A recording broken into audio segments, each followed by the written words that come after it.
So yeah, you go running back and you get back to the lair, fleeing from this thing. Well, I mean, once I change my clothes, I'm just walking.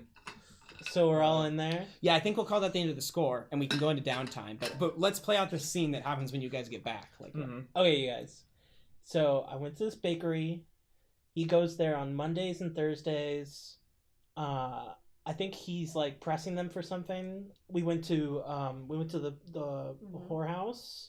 Oh yeah, I saw you guys there. Yeah, I was out back. You I saw you saw guys us there. Oh yeah, so this was so awesome. So I've never had a chance to go inside a brothel, and I've been wanting to check it out for a long time. So I snuck in, and I got in there, and oh my gosh, so much to see. And there was like, and then I found the room where one of the guards was like doing this girl. And like he was totally, what guy his name's like Ricardo or Ronaldo or something like that. And oh my gosh, and he is so hung. It's unbelievable. And then I got up there, and the guy with the beard was talking to the madam, and he almost caught me. But luckily, you guys came up on the second floor just in time and distracted him. I was hiding behind a bush, and he was talking about how they were casting the bones to determine the future of the city, and something huge is going down, and like they were talking about the seven and how they would have the man would be ready, and you did all this. Oh yeah, it was so exciting. Like it was like having your face ripped off without the pain and all of the hard on. It was so good. You were there the whole time, and we didn't see you. No, it was great. Well, I ate. That's I great. even went to the pie place and got this great pie. That's good. We can bring that information. Yeah. What's going on here? So after he left the brothel, I followed him. Oh, I gave him some out toes. In the fields. Yeah, we got some toes. Toes? Right. So before he got to the brothel, he had stashed something under a bridge. Yeah. And it was the bridge on the way to the silk area. And so, yeah, Arthur and I went down there and found that he stashed a jar full of toes. What? Here, 3 toes. Yeah, check it out in the river. He stowed it under the bridge. Yeah. No. And after he left the brothel, he went along the fields, but he was attacked by a couple of guys with red sashes. The red sashes. Ooh, that's the name of the game. Oh, they're a group? Yeah, that's I didn't even know that. Hence the red sashes. Yeah. They weren't one of the groups that Caelin heard about, right? That Caelin heard about? Yeah. So they're part of the three-way war. They're part of the three-way war in Crowsfoot right now. The Crows, the Lampblacks, and the Red Sashes are. Okay, so we knew they were involved. Yes. Okay. Once Orsian left the brothel, they got jumped by a couple of red sashes. Oh man, I missed out. Out in the fields, it was kind of. I don't know like how they snuck up on him, but they were just like charging him out of nowhere, and they killed one of the guards. It wasn't Ronaldo, was it? I wouldn't know. Was he hung? Was he hung? Was he? This is a crazy amount of info to give to Ophelia. Yeah. I feel like that's more info than... One of the crows shot one of the sashes, but Orsian totally didn't even draw his sword. He deflected the sword blow, grabbed the other one by his neck, and just broke it with his hand. One hand. Like, this guy's a monster. Yeah. Well, he's Taikarosi. Yeah, so I watched this from the bushes, and what? Then He has a monster beard. Oh, that's right. He collected three fingers from one of the guys, or from one of the red sashes, an eyeball from the other, and then from the dead crow guard of his, he grabbed a nose. And those are these. What is that with which he stored underneath a bridge. Well, I thought you fought him and stole those. So I guess he's not just into toes. I thought that I did a good job. So. Hey, this is good. That's not bad. I wanted to see which bridge he went to, or he used to get into night. Well, it's not the files, Night Market. Night Market, yeah. So he used this bridge. I point on the map. And then he went to this address, and then they went upstairs. So I climbed up the tree outside to get a view. He went upstairs and was hanging out with this artist. Like I roughly sketched out what they were doing there. You sketched her dress. Yeah, You see the- it's a you very see the crude, sketching of the awful, dress. awful drawing. Like she was wearing this gaudy nonsense, and this artist had like a black canvas and was scratching out like what she looked I don't know, like. fashion. And Orsian was there, but Orsian took out the vial and gave it to this artist guy. And The vial. yeah, he just like took it out. So, yeah, so he took it out. He gave it to an artist? He gave it to this artist guy. And yeah, and the artist started carrying it away. So I switched into the ghost veil. I peered through the wall to see where he was taking it. But that let me see Orsian's like true form or something. He had like tendrils coming off him like crazy or something, and they started to detect me.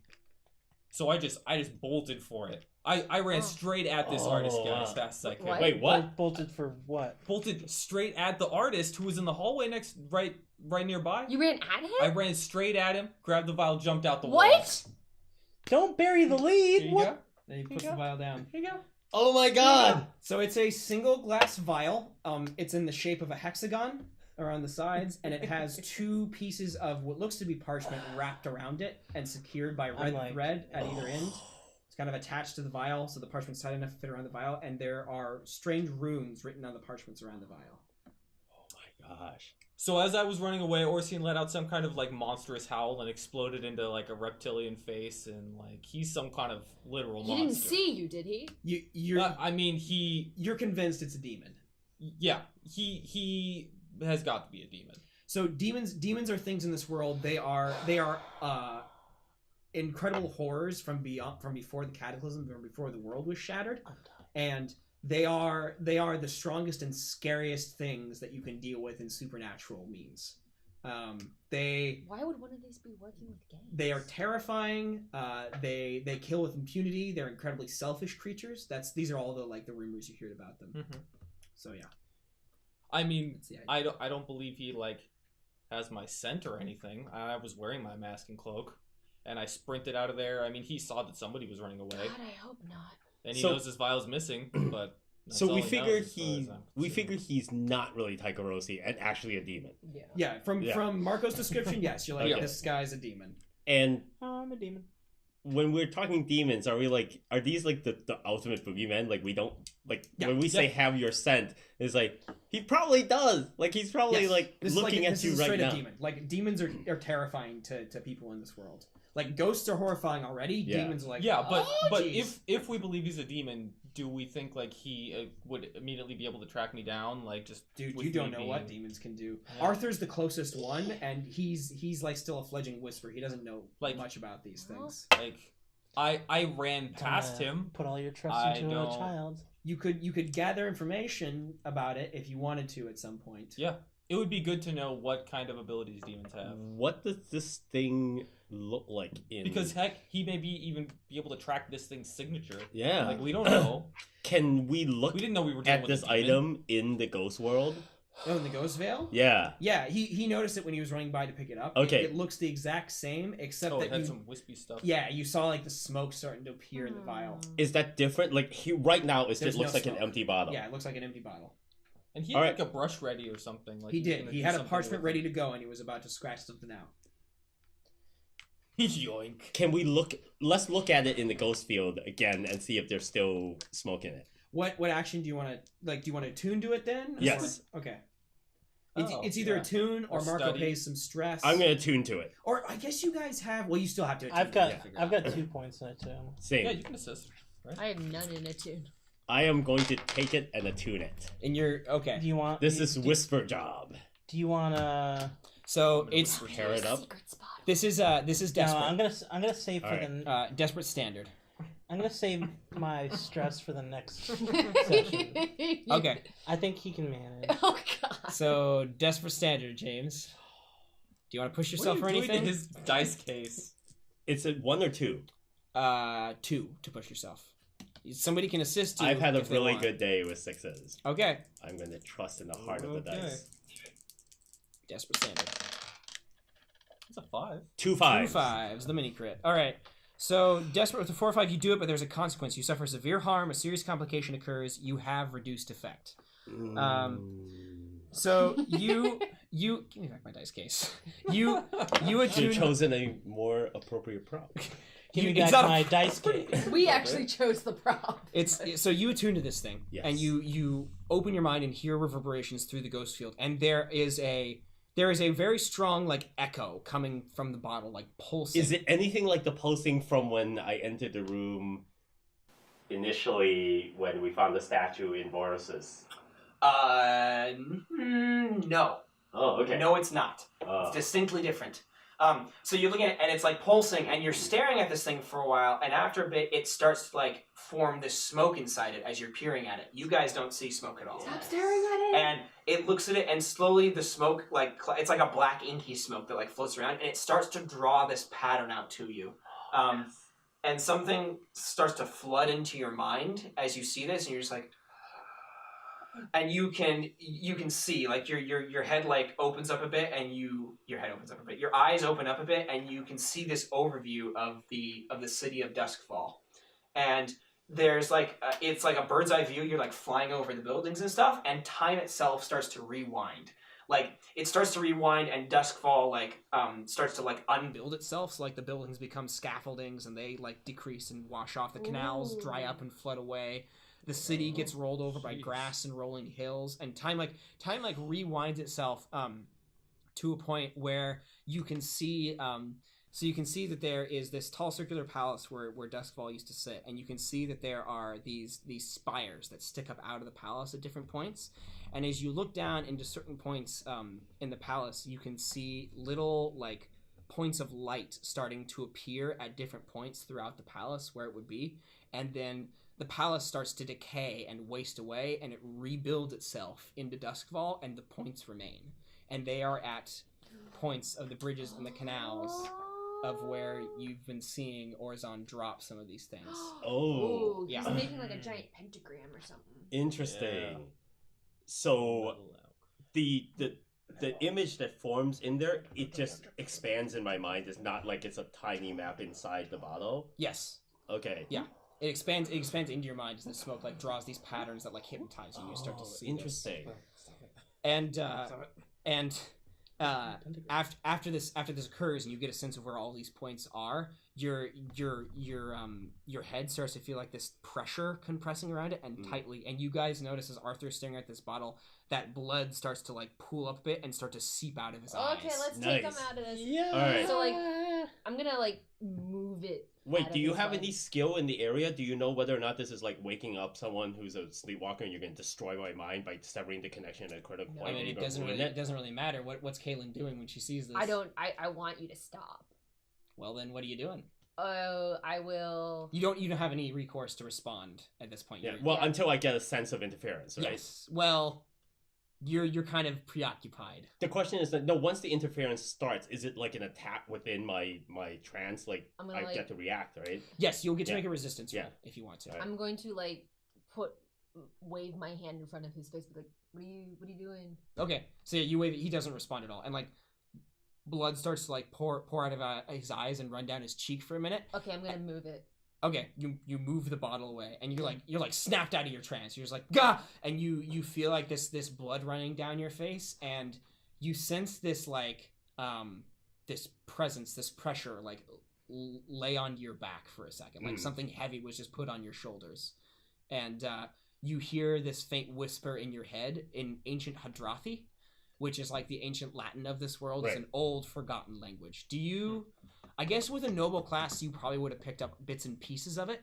Yeah, if it's part of noble's schooling, that thing where you're forced to take, like... It's not quite something you would be forced to take, but your whisper interests may turn you towards it a bit. Okay. So in this ancient Hadrathi language, you can't understand all of it, but you pick out bits and pieces. It says, ritual, release, victory, win, and it like thunders into your head. I will win. You're gonna take